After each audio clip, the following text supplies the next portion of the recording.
Hi everyone, this is Mere Christianity, Book 4, Chapter 8.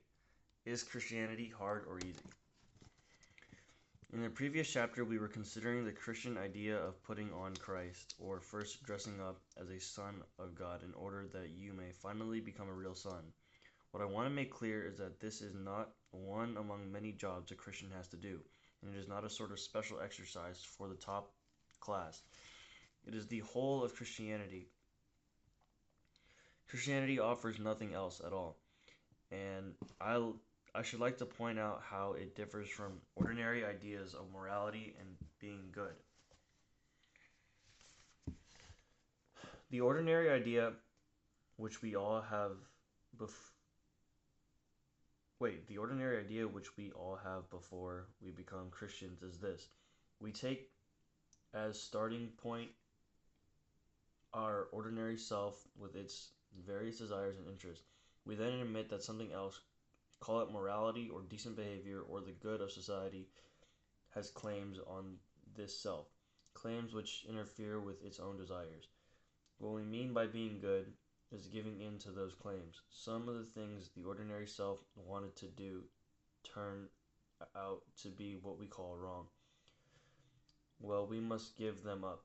Other things which the self did not want to do turns out to be what we might turns turn out to be what we call right. Well, we have to do them. But we are hoping all the time that when all the demands have been met, the poor natural self will still have some chance and some time to get on with its own life and do what it likes. In fact, we are very like an honest man paying his taxes. He pays them all right, but he does hope that there will be enough left over for him to live on, because we are still taking our natural self as a starting point. As long as we are thinking that, one or other of two results is likely to follow. Either we give up trying to be good, or else we become very unhappy indeed. For make no mistake, if you are really going to try to meet all the demands made on the natural self, it will not have enough left over to live on. The more you obey your conscience, the more your conscience will demand of you, and your natural self, which is thus being starved and hampered and worried at every turn, will get angrier and angrier.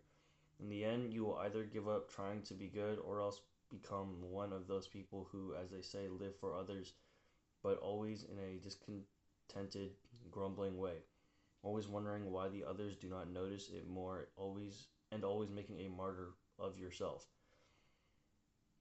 And once you have become that, you will be a far greater pest to anyone who has to live with you than you would have been if you had remained frankly selfish. The Christian way is different, harder and easier. Christ says, "Give me all. I don't want so much of your time and so much of your money and so much of your work. I want you. I have not come to torment your natural self, but to kill it. No half measures are any good. I don't want to cut off a branch here and a branch there. I want to have the whole tree down. I don't want to drill the tooth or crown it or stop it, but to have it out. Hand over the whole natural self, all the desires which you think innocent as well as the ones you think wicked, the whole outfit. I will give you a new self instead. In fact, I will give you myself. My own will shall become yours." Both harder and easier than what we are all trying to do. You have noticed, I expect, that Christ himself sometimes describes the Christian way as very hard, sometimes as very easy. He says, "Take up your cross." In other words, it is like going to be beaten to death in a concentration camp. Next minute he says, "My yoke is easy and my burden light." He means both. And one can just see why both are true. Teachers will tell you that the laziest boy in the class is the one who works the hardest in the end. They mean this. If you give two boys, say, a proposition in geometry to do, the one who is prepared to take trouble will try to understand it. The lazy boy will try to learn it by heart because for the moment that needs less effort. But 6 months later, when they are preparing for an exam, the lazy boy is doing hours and hours of miserable drudgery over things the other boy understands and positively enjoys in a few minutes. Laziness means more work in the long run. Or look at it this way: in a battle or in mountain climbing, there is often one thing which it takes a lot of pluck to do, but it is also in the long run the safest thing to do. If you funk it, you will find yourself hours later in far worse danger. The cowardly thing is also the most dangerous thing. It is like that here. The terrible thing, the almost impossible thing, is to hand over your whole self, all your wishes and precautions, to Christ. But it is far easier than what we are all trying to do instead. For what we are trying to do is to remain what we call ourselves, to keep personal happiness as our great aim in life, and yet at the same time be good. We are all trying to let our mind and heart go their own way, centered on money or pleasure or ambition, and hoping in spite of this to behave honestly and chastely and humbly. And that is exactly what Christ warned us you could not do. As he said, a thistle cannot produce figs. If I am a field that contains nothing but grass seeds, I cannot produce wheat. Cutting the grass may keep it short, but I shall still produce grass and no wheat. If I want to produce wheat, the change must go deeper than the surface. I must be plowed up and be re-sown. That is why the real problem of the Christian life comes where people do not usually look for it. It comes the very moment you wake up each morning. All your wishes and hopes for the day rush at you like wild animals. And the first job each morning consists simply in shoving them all back and listening to that other voice, taking that other point of view, letting that other larger, stronger, quieter life come flowing in, and so on all day. Standing back from all your natural fussings and frettings, coming in out of the wind. We can only do it for moments at first, but from those moments, the new sort of life will be spreading through our system because now we are letting Him work at the right part of us.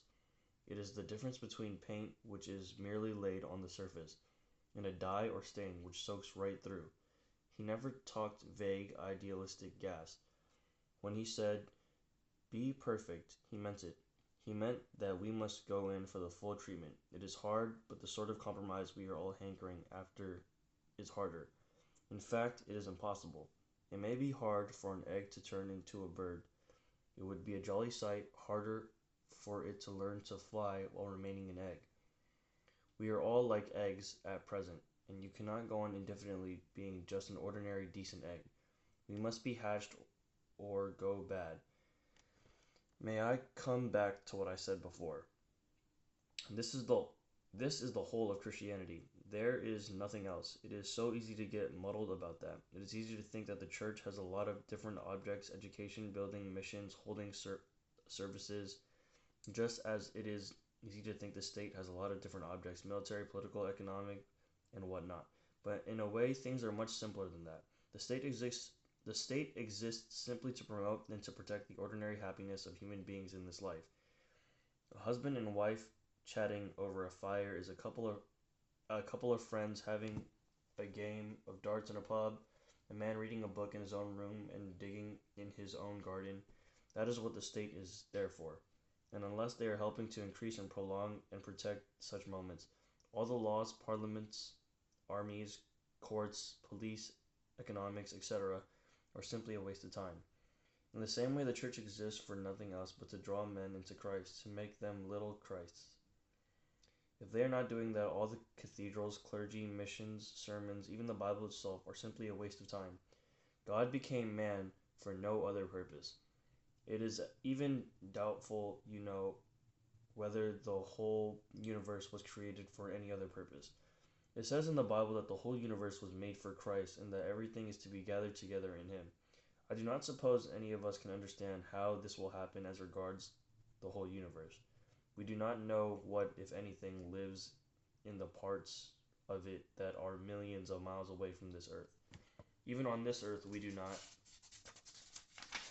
know how it applies to things other than men. After all, that is what you would expect. We have been shown the plan only insofar as it concerns ourselves. I sometimes like to imagine that I can just see how it might apply to other things. I think I can see how the higher animals are in a sense drawn into man when he loves them and makes them as he does. much more nearly human than they would otherwise be. I can even see a sense in which the dead things and plants are drawn into man as he studies them and uses and appreciates them. And if there were intelligent creatures in other worlds, they might do the same in their worlds. It might be what it might be that when intelligent creatures entered into Christ, they would in a way bring all the other things in along with them. But I do not know. It is only a guess. What we have been told is how we men can be drawn into Christ, can become a part of the wonderful present which the young prince of the universe wants to offer to his father. That present which is himself and therefore us in him. It is the only thing we were made for. And there are strange, exciting hints in the Bible that when we are drawn in, a great many other things in nature will begin to come right. The bad dream will be over. It will be morning. That is the end of Book 4, Chapter 8.